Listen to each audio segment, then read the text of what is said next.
Why do we call ourselves facilitators?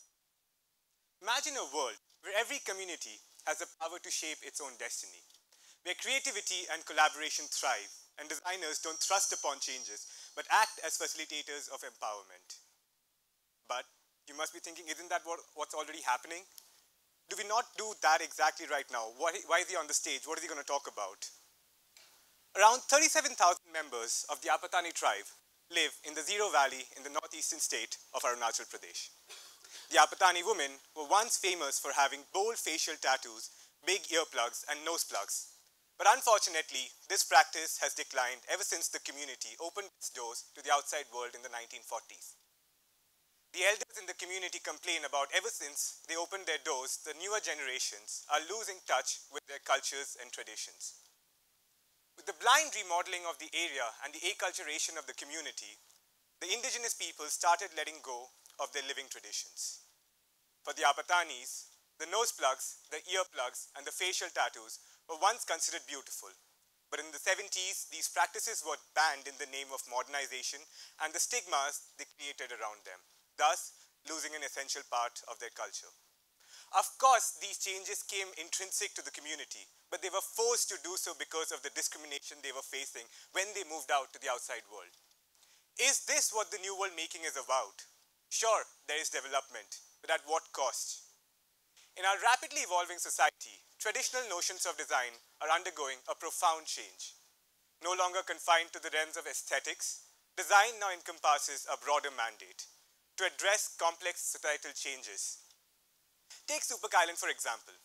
It is a half-a-mile long urban space wedging through one of the most ethnically diverse and socially challenged spaces in Copenhagen, Denmark.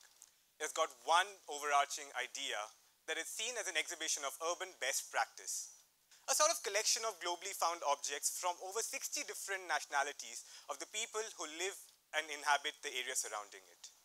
It's a surrealist assembly of global urban diversity, which in fact reflects the true nature of the neighborhood rather than perpetuating a homogeneous image of what Copenhagen is or what Denmark is.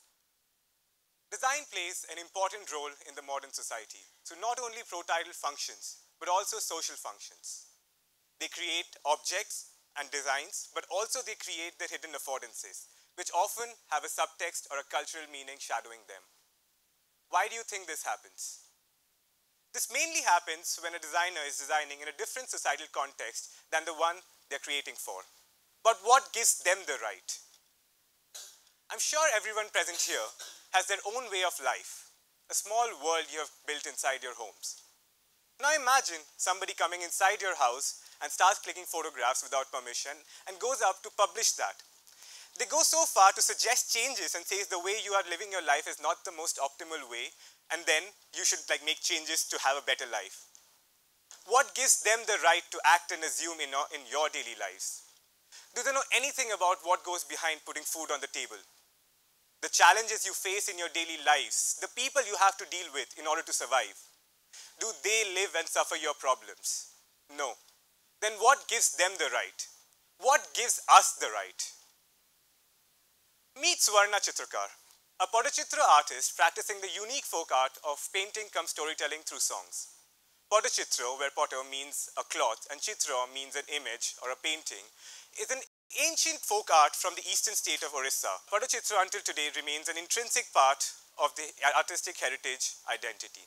It is a practice in which the painter, traditionally male, painted the images of mythological Hindu deities and went door to door begging for alms while he unfolded the scroll and was singing the songs associated to it.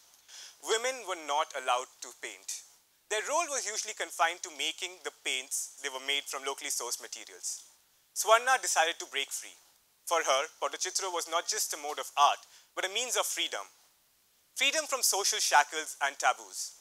Freedom to paint and sing. Freedom to travel, and of course, freedom from living in the shadows of the men in her society. Swarna, now in her late 40s, has bagged the state level award in 1994. Over the last 2 decades, she has been critically acclaimed not only across India but throughout the world.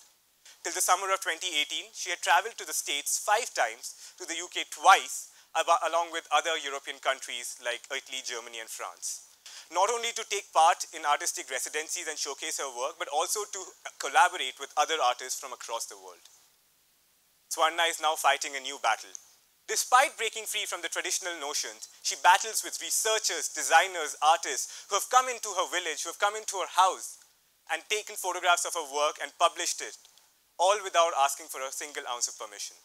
They have gone so far to suggest changes, saying that you have to do certain things so that your society is developed, so that you can grow your art. But this is where I want to take a stand. As a designer from an urban context, I don't know the struggles she went through to reach where she is today, how the men in her village reacted when she picked up the brush. I haven't spoken to her, I don't know anything about her. Then how can I even assume that they need changes or they need designers to intervene? The craftspeople or anyone from any community are not two to reach a goal. True change would only come if the people who actually live and suffer the problems come up with the solutions themselves. And I want to pledge myself to the cause that as a designer, it is not my role to infiltrate, but to facilitate. I don't blatantly take decisions on their behalf, but just try to understand if the society needs any form of intervention at all. Only then can we work towards a new world making. Thank you very much.